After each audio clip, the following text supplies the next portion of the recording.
सर्व मराठी बांधवांना माझी कळकळीची विनंती आहे. हीच वेळ आहे लढण्याची, जशास तसे उत्तर देण्याची. या व्हिडिओमध्ये ठाकरे सरकारच्या काळात राज्यामध्ये घडलेल्या रक्तरंजित खेळांचा आणि घोटाळ्यांचा तपशीलवार आराखडा मांडलेला आहे. हा व्हिडिओ एखाद्या पार्टीला उच्च आणि दुसऱ्याला खाली पाडण्यासाठी मुळीच केलेला नाहीये, तर वास्तविक काय घडलं हे माझ्या मराठी बांधवांपर्यंत पोहोचवण्यासाठी बनवलेला आहे. त्यामुळे आपल्या महाराष्ट्राच्या भविष्यासाठी प्रत्येक मराठी माणसांनी हा व्हिडिओ शेवटपर्यंत बघितला पाहिजे आणि ठामपणे म्हटलं पाहिजे, आता बास, आम्ही जागे आहोत. जय महाराष्ट्र मित्रांनो. इलेक्शन चालू आहेत आणि सगळेच नेते तुम्हाला भविष्याची स्वप्न दाखवण्यासाठी आपापल्या पद्धतीने प्रचार करत आहेत. त्यांचे ते प्रयत्न करू देत, पण आपण एक सुजाण नागरिक म्हणून आपल्या परीने सर्वांच्या कारकिर्दीवर थोडा रिसर्च करावा असं मला वाटलं. त्यामुळे सुरुवातीपासून सुरू करूयात. ऑक्टोबर 2019 विधानसभेच्या निवडणुका झाल्या. महाराष्ट्राच्या नागरिकांनी मोठ्या विश्वासाने भारतीय जनता पक्ष आणि शिवसेना युतीला निवडून दिलं. त्याच क्षणी मतदारांचा विश्वासघात झाला. तर नेमकं काय झालं? शिवसेनेने आपला प्राकृतिक मित्र भाजप सोबत युती मोडली आणि पवारांच्या राष्ट्रवादी सोबत जाऊन सत्तेत बसले. शॉक? महाराष्ट्राच्या जनतेसाठी हा शॉक होता. पण प्रत्येक जण हेच विचारू लागला की हिंदू हृदय सम्राट बाळासाहेब ठाकरे जे म्हणायचे त्या वचनाचं काय झालं? मैं मेरी शिवसेना की कांग्रेस नहीं होना दूंगा, नाही, कभी नहीं. पण त्यालाही आता उशीरच झाला होता, कारण शिवसेनेने अशा पक्षाशी युती केली ज्यांचे विचार अगदीच त्यांच्यापेक्षा वेगळे होते, विरुद्ध होते, आणि त्यांच्या कारस्थानांची यादी तर संपत नाही. कोळसा घोटाळा 1,86,000 कोटी, ऑगस्टा वेस्टलँड चॉपर्स घोटाळा 350 कोटींची लाच, कॉमनवेल्थ गेम्स 70,000 कोटींचा घोटाळा, 2G स्कॅम 1,76,000 कोटींचा घोटाळा, बोफर्स घोटाळा, लवासा घोटाळा, भूखंड घोटाळा, येस बँक घोटाळा, ज्यात पवारांचे निकटवर्तीय शाहिद बालवा आणि अविनाश भोसलेंचं नाव जोडलं जातं. हे म्हणजे असं झालं की तुम्ही ऑनलाईन वेबसाईटवरून एखादा आयफोन 15 प्रो मॅक्स ऑर्डर केला आणि बॉक्स उघडून बघितला तर त्यात विम साबण निघाल्यावर कशी गत होईल? तीच गत अख्ख्या महाराष्ट्राची झाली. हे सगळं आणि सगळं फक्त मुख्यमंत्री पदाच्या खुर्चीसाठी. ती मिळाली खरी, पण म्हणतात ना, जैसे करावे तैसे भरावे. आजवर कुणीच विचार करू शकणार नाही अशी परिस्थिती नवख्या मुख्यमंत्र्यांच्या पदरी पडली. Covid lockdown.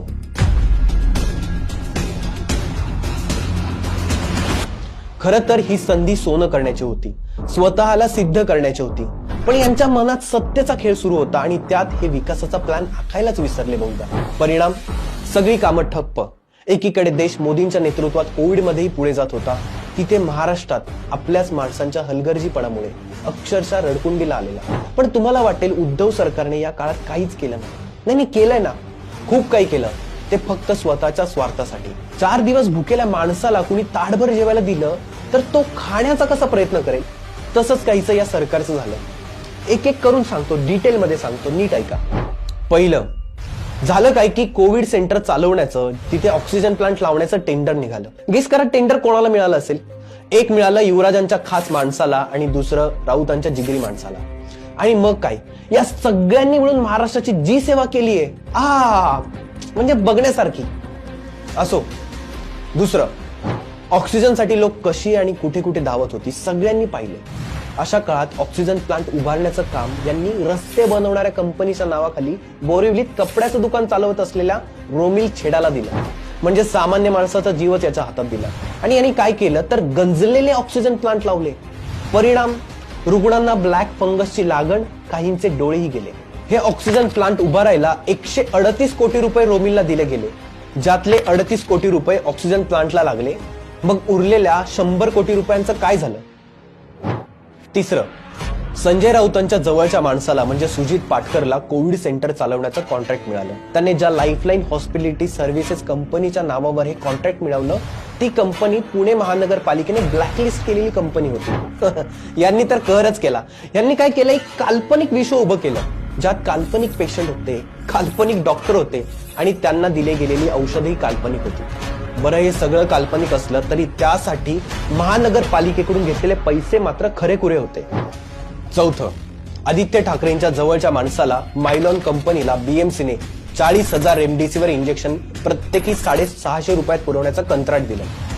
40,000पैकी 31,000 इंजेक्शन पुरवल्यानंतर उरलेली 9,000 इंजेक्शन पुरवायच्या अगोदरच या मायलॉन कंपनीला 2 लाख रेमडेसिवीर साठी पुन्हा प्रत्येकी 1,568 रुपये दराने कंत्राट दिलं.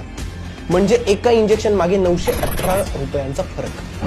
हिशोब लावला तर 2 लाख गुणिले 918 बरोबर 18,36,00,000 रुपयांचा घोटाळा. म्हणजे एकीकडे लोक श्वास मोजत होते आणि दुसरीकडे हे नोटा कंटेनर भरायचा आहे ना. 5. कोविडच्या काळात हातावर पोट असणारी गरीब कामगार मंडळी कामधंदा नसल्याने जसं शक्य होईल तसं परतीचा प्रवास करायला लागली. तर या मजुरांसाठी सरकारने मोठ्या काळजीने खिचडी देण्याची व्यवस्था केली. पण पात्र नसलेल्या कंपनीला कंत्राट मिळालं आणि या सर्वांनी मिळून गरीब भुकेल्या जीवांच्या तोंडचा घास पळवला. 300 ग्रॅमच्या जागी 100 ग्रॅम खिचडीच प्रत्येकापर्यंत पोहोचली आणि उरलेल्या खिचडीच्या नोटा बनून यांच्या कंटेनरमध्ये गेल्या. 6.5 कोटी रुपये या खिचडी कंत्राटातून यांनी खाल्ले. 6. अहो खिचडी काय घेऊन बसलात, यांनी तर मढ्याच्या टाळूवरचं लोणी सुद्धा मोठ्या चवीने खाल्लं. आपल्या जवळची कित्येक माणसं कोविडमध्ये दगावली आणि हीच परिस्थिती सर्वत्र होती. या सगळ्या भयान परिस्थितीत प्रत्येकी 2,000 रुपये किमतीच्या बॉडी बॅग्स 6,800 रुपये किमतीने बीएमसीला देण्यात आल्या. आणि हे कॉन्ट्रॅक्ट कोणी साईन केलं तर उबाठा गटाच्या नेत्या महापौर किशोरी पेडणेकर यांनी. हीच यांची रक्तरंजित कारकीर्द. यांच्या हातात सत्ता होती तेव्हा यांनी महाराष्ट्रासोबत जे केलं ते देव करो पुन्हा होऊ नये.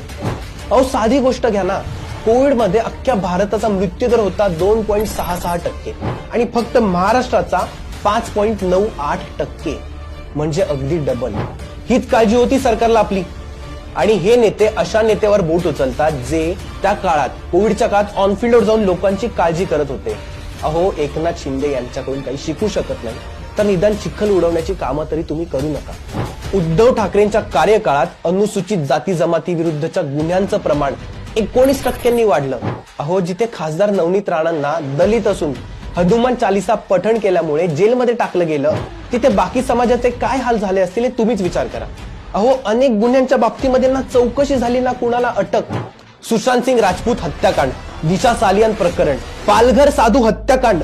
महाराष्ट्रात जिथे हिंदुत्ववादी सरकार होतं अशा सरकारच्या कार्यकाळात एका साधूची हत्या होते आणि चौकशी होत नाही. हिंदू हृदय सम्राट आज जर आपल्यात असते तर हे घडलं असतं का? तुम्हाला काय वाटतं?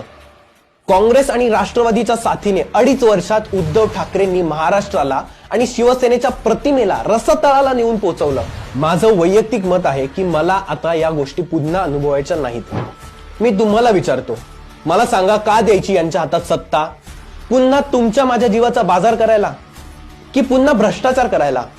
पुन्हा मोठ्या मोठ्या कामांची टेंडर कसली शहानिशा न करता यांच्या जवळच्या माणसांना वाटायला की पुन्हा 5 वर्ष यांचा नाकर्तेपणा बघायला? उरलं सुरलं कसं लुटून नेतायत हे बघायचं का? आता तुम्हीच सांगा, अशा लोकांना वोट द्यायचं की ह्यांना नाकारून सरळ सांगायचं # आम्ही जागे आहोत.